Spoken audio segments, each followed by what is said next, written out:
अभिषेक भाई, आज आप एक बात बताइए, एक सवाल हमेशा होता है, मैं आपसे एक इम्पोर्टेंट बात जानना चाहता हूँ। विराट कोहली का जो कप्तानी वाला एपिसोड था, वो क्या था? उन्होंने T20 वर्ल्ड कप से पहले कप्तानी क्यों छोड़ी? उनकी ओडीआई कप्तानी क्यों गई? और उसके बाद टेस्ट की कप्तानी उन्होंने क्यों छोड़ी? ये पूरी प्रोसेस क्या थी? देखो, जितनी मेरी जानकारी है, जो लास्ट इससे पहले जो WTC फाइनल हुआ था जी, न्यूजीलैंड के खिलाफ, जी, उसको हारने के बाद और उसमें जिस तरीके से फैसले लिए गए या उससे पहले जिस तरीके से फैसले किए, मैच हारना और जीतना एक अलग बात है, लेकिन मैच में अगर आप गलत फैसले लेके हारते हो वो अलग बात होती है कि जहां पे बारिश हो रही है वहां पे आप 2 स्पिनर 3 स्पिनर खिला दो, जहां पर बारिश नहीं हो रही है वहां पे आप ज्यादा पेस बॉलर खिला दो, या आप टीम सिलेक्शन 11 का सिलेक्शन गड़बड़ करो। तो वो चीजें जब होती हैं तो फिर बीसीसीआई को उस पर नजर होती है। और जो करंट बीसीसीआई है वो चाहता है कि बहुत दिन हो गए हैं हमारे पास आईसीसी ट्रॉफी नहीं आई, किसी ना किसी तरीके वो ट्रॉफी आए। तो जब उस समय WTC फाइनल हारे तो उसके बाद जस्ट बाद में बीसीसीआई के जो टॉप 5 लोग थे उस समय, उनकी एक मीटिंग हुई थी बॉम्बे में।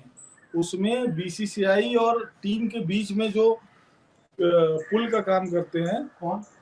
मैं नाम नहीं, कोई मतलब एक बीसीसीआई, वो बीसीसीआई के पेड अधिकारी होते हैं। अच्छा, तो वो जो वहाँ की बात ऑफिशियल होते हैं, जो कम्युनिकेशन ऑफिशियल होते हैं, तो वो उन लोगों की मीटिंग हुई तो उसमें ये डिस्कशन हुआ कि क्यों हम बार बार हार रहे हैं, क्या होगा। तो उसमें एक अधिकारी ने कहा कि हमें कप्तान बदलना चाहिए और 3 फॉर्मेट में 3 कप्तान रखना चाहिए। तो दूसरे ने कहा कि नहीं, एक फॉर्मेट में मतलब एक व्हाइट बॉल का कैप्टन रखना चाहिए और एक रेड बॉल का। ठीक है। तो गांगुली उस समय प्रेसिडेंट थे, गांगुली ने कहा कि नहीं, अभी वर्ल्ड कप से पहले हमें कुछ नहीं करना चाहिए। T20 ओके, जो दुबई में हुआ था, जी जी, वर्ल्ड कप से पहले हमें कुछ नहीं करना चाहिए, वर्ल्ड कप के बाद जो भी करेंगे फैसला वर्ल्ड कप के बाद लेंगे।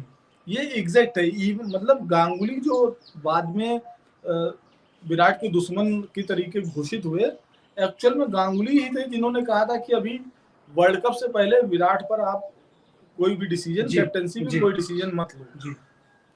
तो मुझे किसी ने ये बताया, मैंने वो स्टोरी लिखी, लेकिन फिर मुझे मना किया गया कि अभी वो स्टोरी मत लिखो। ठीक है। क्योंकि उससे जो है टीम इंडिया को भी दिक्कत होगी और वो होगी, क्योंकि टीम इंडिया इंग्लैंड के दौरे पे थी, उसको वहाँ पे 5 टेस्ट खेलने थे। तो उसके बाद मैं इंतजार करता रहा कि कब लिखूं। फिर इंडिया ने वो टेस्ट में अच्छा परफॉर्मेंस किया, शायद 3-1 से जीती थी। पानी नहीं, वो तो 2-1 से ड्रॉ हो गया था ना, तब जो कोविड की वजह से 2-1 से आगे थी, फिर रुक गया था। कोविड के कारण वो वापस आ गई, आईपीएल खेला। तो जब फिर उसके बाद जब जिस दिन महेंद्र सिंह धोनी को मेंटर बनाया गया, उस दिन मैंने वो पूरी स्टोरी लिखी थी कि क्या क्या हुआ। और मतलब महेंद्र सिंह धोनी को मेंटर बनाने का मतलब ये था कि आपको कप्तान और टीम प्रबंधन कोच रवि शास्त्री, उनके फैसलों पर विश्वास नहीं कि इतने बड़े मैच में वो, तभी तो आप मेंटर बना रहे हो। अगर आपको भरोसा नहीं, सही बात, तब मैंने वो स्टोरी लिखी थी कि अगर ये विश्व कप में अच्छा परफॉर्मेंस इंडिया का नहीं रहा तो विराट की कप्तानी जाएगी। ये शायद मैंने 9 सितंबर को लिखी थी जी, 11 सितंबर 9 सितंबर को लिखी थी। 13 सितंबर को टाइम्स ऑफ इंडिया ने खबर लिखी, उसको थोड़ा रिहैश करते हुए कि विराट खुद कप्तानी छोड़ेंगे। और 16 या 17 तारीख को विराट ने कप्तानी T20 क्यों छोड़ने की, उन्हें पता था कि बीसीसीआई क्या सोच रहा है। जैसे हमारी खबर बाहर आई तो उनको पता चल गया ना बीसीसीआई सोच क्या रहा है। वर्ल्ड कप से पहले क्यों बोला है विराट ने? वो अपने आप को श्रेष्ठ साबित करने की कोशिश कर रहे होंगे। बेवकूफी कहेंगे आप इसको? बिल्कुल बेवकूफी है, उन्होंने आपको मौका दे दिया। ये तो बीसीसीआई सोच रहा था कि हटाएगा, लेकिन वो हटाता या नहीं हटाता ये तो बात का फैसला था ना।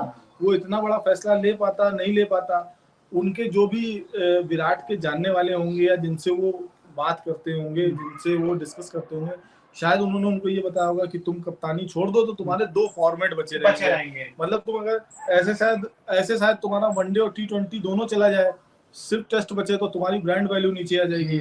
तो आप T20 छोड़ के दबाव बना दो कि मैंने खुद छोड़ा और पब्लिक रिएक्शन तुम्हारे साथ जाएगा, और तुम वनडे और उसमें बचने, मतलब एक व्हाइट बॉल का कैप्टन तुम रहोगे और एक रेड बॉल के तुम रहोगे, तो तुम्हारी ब्रांड वैल्यू बनी रहेगी। लेकिन बीसीसीआई कुछ दूसरा ही सोच रहा था। बीसीसीआई ने उसके बाद एक नया चला कि हमें व्हाइट बॉल का एक चाहिए और रेड बॉल का एक चाहिए। और रोहित ने भी शायद कहा था कि मुझे नहीं मैं खाली T20 कप्तानी को करूंगा। बोला था कोई भी कहेगा कि मैं सिर्फ एक फॉर्मेट की, वो कोई इनएक्सपीरियंस या नया प्लेयर होता तो कहता कि चलो मौका मिला। तो जो मुंबई इंडियंस की कप्तानी कर चुका है, वाइस कैप्टन लंबे समय तक रहा है, तो उसने कहा कि मैं एक फॉर्मेट की कप्तानी क्यों करूंगा। तो इसलिए उनको दोनों फॉर्मेट की कप्तानी उनको दे दी गई, इनकी वनडे की भी छिन गई। उसके बाद साउथ अफ्रीका में जो हाल हुआ टेस्ट में, उसके बाद उन्होंने टेस्ट की भी कप्तानी, वो भी गलती थी। मैंने टेस्ट का बीसीसीआई नहीं हटाता ना उनको अभी? नहीं, अब तब तक तो नहीं हटाता, तब शायद आगे भी 1-2 साल देता उनको ना। मुझे लगता है उनको टेस्ट की कप्तानी से नहीं हटाता। ये खुद विराट की गलती थी ना। अब गलती कहेंगे या हो सकता है विराट उस प्रेशर को रिलीज करना चाह रहे हो, उसके बाद उनके रन आना शुरू हुए, उन्होंने मंदिरों में जाना शुरू किया, उन्होंने खुद को जो है अपने मेंटल लेवल पे काम किया, और शायद वो जो प्रेशर है इंडियन टीम का, उस प्रेशर इंडियन टीम को हैंडल करने का, वो प्रेशर जो है अपने सर से उतार दिया, तो शायद उससे रन नहीं आने। तो ये बात आपने पूरी विराट की बताई। जब से कप्तानी मिली है रोहित शर्मा का कोई बहुत अच्छा परफॉर्मेंस नहीं आया, उनकी फिटनेस के ऊपर सवाल उठते हैं, एज उनकी बढ़ रही है। क्या आपको लगता है रोहित शर्मा और राहुल द्रविड़ की जो जोड़ी है अभी तक विराट और शास्त्री की जोड़ी से काफी हल्की रही है?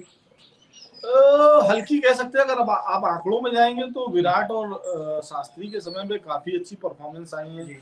ये मानते हैं आप? हाँ, क्यों नहीं मानते, जो रिकॉर्ड में है उसको मानने में क्या होता ही है। और इवन शास्त्री के रहते हुए अजिंक्य रहाणे ने भी कप्तानी में ऑस्ट्रेलिया में सीरीज जीती, वो भी टूटी फूटी टीम से सीरीज जीती।